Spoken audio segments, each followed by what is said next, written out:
Going on. Five, four, three, two, one. I'm John Miglosh for the WDMA. We're going to be talking about customer segmentation sort of today. A lot of big tips coming up in the back half. And as usual, my style consultant says I should only talk about one article every day, but there's just so much, so much. And we've got two excellent articles. But first, we had a pretty good snow yesterday, and it's still on the ground. It's a winter wonderland because not all the leaves are off the trees. So that's a really interesting combination of, the red and yellow leaves and the white snow. And it's really unusual and really beautiful. The global warming just hasn't panned out for Wisconsin the way I would have hoped, but it was a very nice summer, not very hot, and a very nice fall, not very cold. And that's like East Tennessee mountains, I suppose. Anyway, let's get on with this and let's see what we've got. This is supposed to be a snow in Torino, and I don't know if they've had Una nevicata record a Torino. record snowfall. Un'infermazione della This is città. record snowfall in so, scarf. Bravo Nino! Spala, spala! Dig, Nino, dig. And he makes his way to the Nino. bar. Ma chi Stefano? What are you doing here, Nino? And all the neighbors come to the bar, and the nuns look in askance, and he has his beer. Superior Italian taste all year. Okay, that was fun. Anyway, that was fun. So that was a snow day event. Like incoming call, it says, but it stopped ringing. Maybe they're finally blocking all my. I get a lot of calls from a guy named Spam Risk. That's a good name, but anyway. Okay, so now I want to talk about, this is from Helen Edwards, excellent article. Too often marketers forget their customers are people, not targets.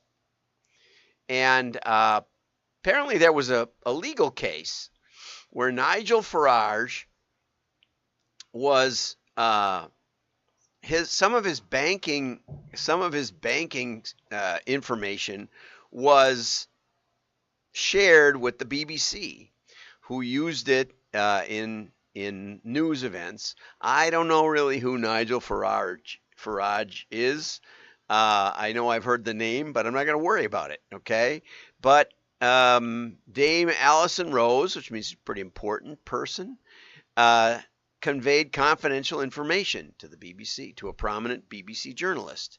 And then NatWest, the name of the bank, their chairman said the experience fell short of the standards that any customer would expect or could expect. That's one of those good tests. A good test of business ethics is, would an ordinary person put up with this?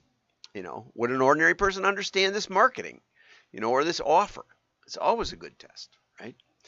And so what Annette, is this Annette? No, this is Helen Edwards. Annette's the next author. What Helen says is that it's amazing that this study was commissioned in the first place.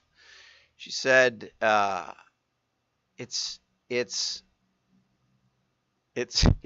first of all, it should have been pretty clear that wasn't the standard behavior for a bank.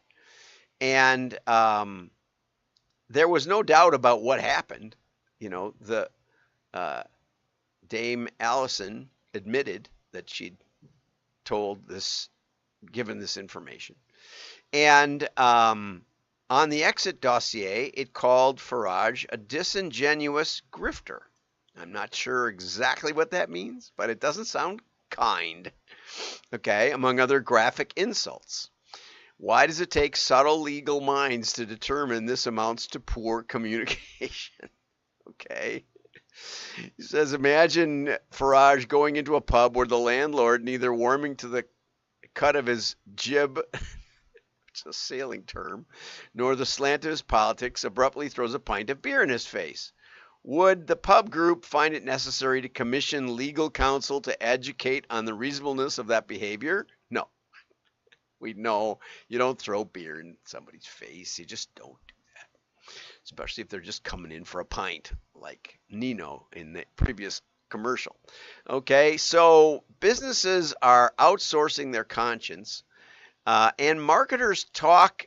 You know, we are the conduit into the boardroom of everything about consumers. And what was interesting is Helen goes on to disparage the view of people as consumers, but here she uses it before she gets to that point. And I don't know if that was conscious or unconscious, because she says in unconscious ways we dehumanize them. So it almost seems like, you know, she could have said everything about people, or at least our customers, right? Or the the friends on which we depend for our salaries, or something. You know, it could have been. And so then she goes on to spend a lot of time talking about the different labels we have. You know, and I remember the Prism labels. Who could forget? You know, the furs and what was it called? I don't know. There was one called Furs and Jewelry. There was another one called Pickup Trucks and Shotguns, or something. Shotguns and Pickup Trucks, which I always liked. But anyway, we come up with these segments. Half the fun of segmenting is coming up with those. But she'd never heard disingenuous grifter before, and I think that I've never heard it either. The very word target, you know, target marketing, does not convey, you know, you don't think of your target in fond terms mostly. A target is a recipient of a projectile, right? It's something we aim to hit, right? Okay, and what we're talking about here is people, right? People. And the next article in juxtaposition with this is hilarious, so you gotta hang on for this. We're comfortable thinking of customers as disempowered recipients of our smart marketing ordinance. Ordnance, yeah. That's like the shell that you fire from artillery. I was talking with a VP of marketing about a subscription program, or an online subscription, and they called the people who subscribe. They didn't call them subscribers. They didn't call them members. They didn't call them their community or their tribe. They called them users. And the users spent a significant amount of money as a percentage of revenue. It wasn't all advertising based. They actually paid money. And I thought, talk about dehumanizing users. It's like, drug users. I don't know. Doesn't sound good to me. But so we talk, and then Helen says it gets even worse because we talk about the aspirational target, an idealized version of our customers, younger, slimmer, wealthier. And I think it was Chadwick's of Boston. I think Chadwick's did a talk at Namoa years ago, and they talked about how they really, really wanted a younger, slimmer, wealthier audience. So they stopped mailing their catalog to their regular customers and thought they could just email those, and would go and spend a lot of money targeting their aspirational customer, their aspirational target, and they went bankrupt and someone else bought them and brought back the catalog. Maybe there's some wisdom there.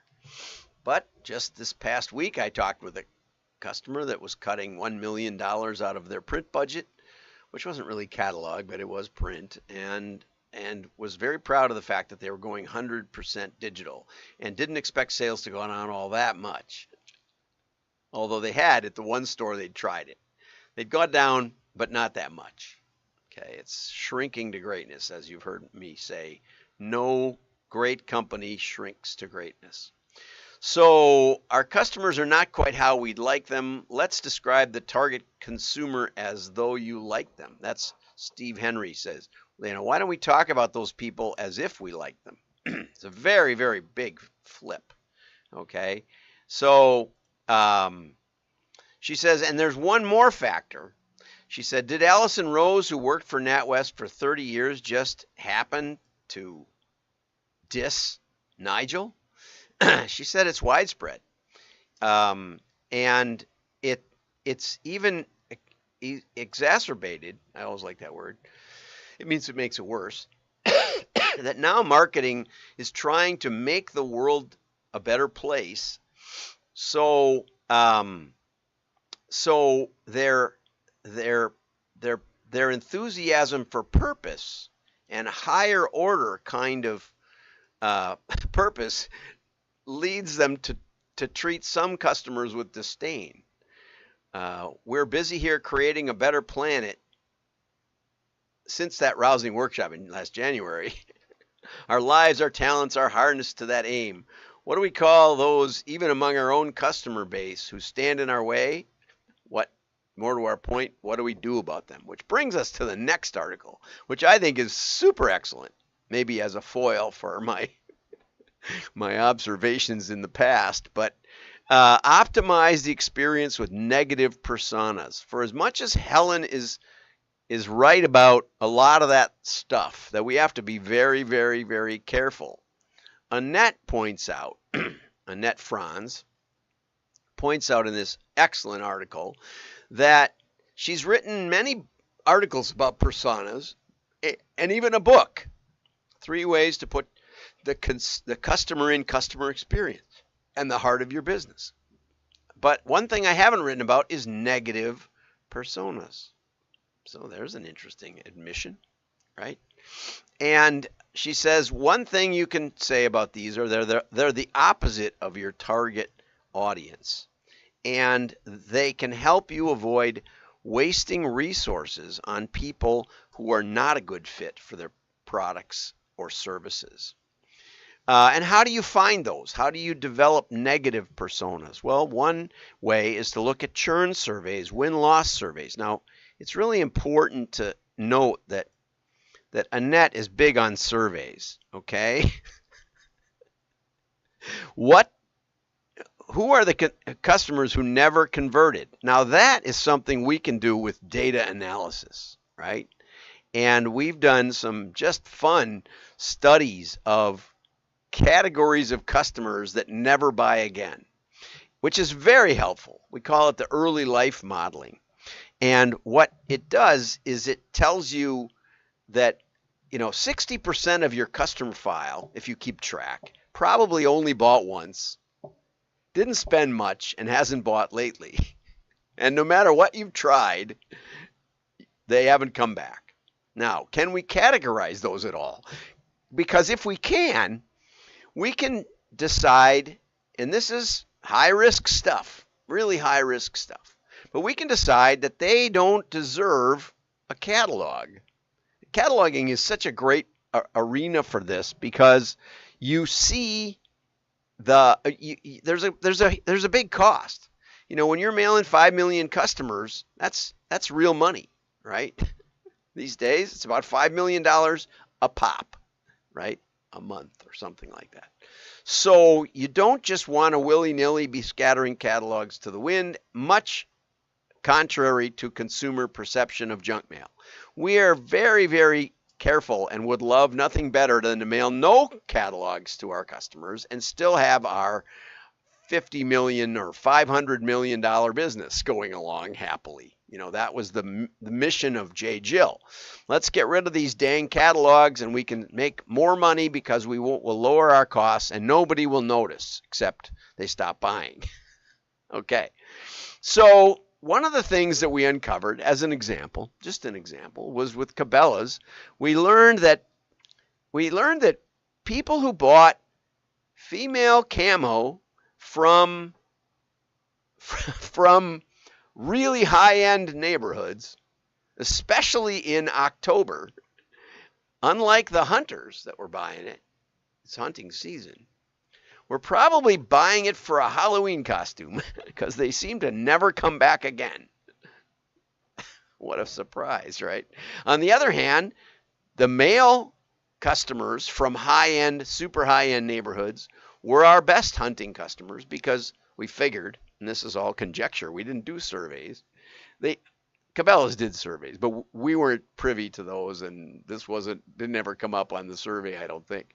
But our speculation, since Cabela's moniker was world's finest, I think it was world's finest outfitter, was that these guys were going on safari, and there just wasn't a good place to outfit for a safari in Manhattan. Okay. We also found with Musician's Friend that beginning guitar buyers, if you were just buying a cheap guitar on sale, you might never come back. And we'll get to what we did with them eventually. But the other thing was with Hammacher Schlemmer, we found that people who bought through Amazon were not very valuable. People who bought electronics from Amazon in the fourth quarter from our catalog were very, very well. They were almost like worse than prospects, worse than everything. Now you say, well, Amazon doesn't allow you to mail their buyers. Yes, I know. But if you take those Amazon buyers and you match them back to your customer file, these were people that had bought from us previously or had interacted with us, so we did know their names, so we could mail them, and we did try to mail them. And what we found was that they just weren't much good, except for when. Well, we'll get to that in a minute. Okay, what about the customers that are loyal to your competitors? Which I think is part of the Amazon problem, is that my kids talk about, I bought it on Amazon. They don't say I bought it from Hammacher Schlemmer through Amazon. And Vermont Teddy Bears has actually marketed to that, and they've conveyed the information that you might get better service if you buy directly from us, because we can deal with customer problems better than if you buy our product through Amazon. And another great idea in working with Amazon is they used their liquidation items not to make any money, but to drive traffic to Amazon in general, to have such a great deal of of an actual name brand and of a high quality product at such a low price that Amazon pays them for the traffic. And that actually can flip the equation on the liquidation items and make the whole endeavor come out okay. So what about people that download content but never buy, or only buy when something is radically on sale? We built that for Musician's Friend because every 6 months they would do a very large sale catalog in January and in August. And we said, well, maybe you're just eroding margin for your best customers. And we found out there were significant customers that didn't really ever buy on sale. They bought everything on regular price. And oftentimes those were the business to business people. They were the band managers, and they would be buying for the band, and the band said, I need some more guitar strings, or I need some more picks or something. And they wouldn't worry about the price because, they were the manager. If a band is successful enough to have a manager, then they're probably successful enough to pay full price. So we would deliberately not mail those. Why erode margin? But some of these sale buyers, the beginning guitar buyers, we would mail them, right? In an attempt to activate. So we would take away some of the best buyers and use that circulation to go deeper in our file or go to older buyers that hadn't bought in a long time. And that principle is key here. You don't want to just cut.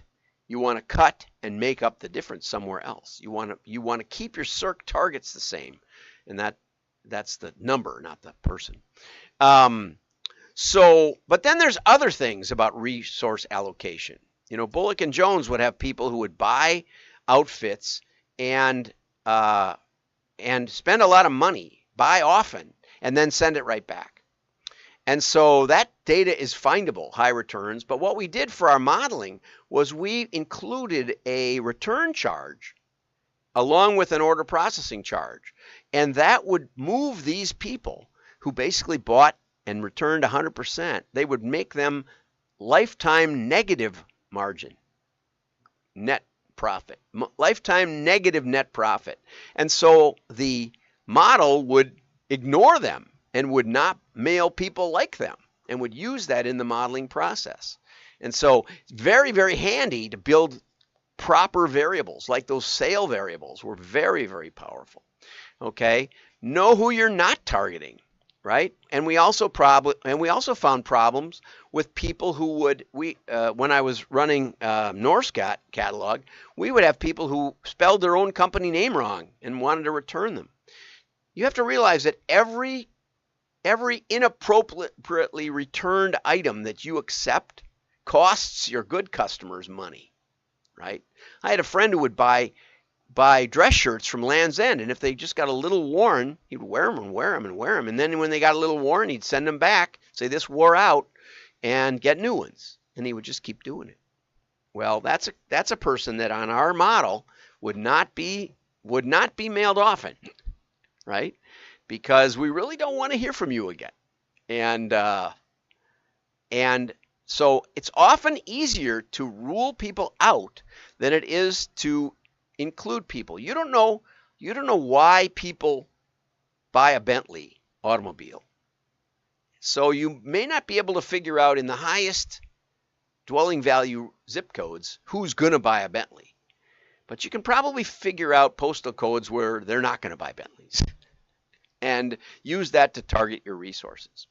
So then they talk about if your data is incomplete, it's always incomplete. If this is especially important if you have a limited budget. All budgets are limited. The point of a budget is limits. But don't give up on everybody. Use this mindset of exclusion some of the time to keep in touch with potential customers. John Worth, who founded Woodworker Supply of New Mexico, said, once you're a woodworker, you're always a woodworker, but sometimes you have money. And he would have customers spend $40,000 at once when they decided to retire and cultivate that hobby that they'd had. And they might have only bought a couple of times ever for decades from him. But he would every now and then mail deep. And that's the main principle, that the main advantage of negative personas. Have a great day. Like and share. Give me a call if you'd like questions about your marketing, and join the WDMA to make that a fair trade. Bye-bye.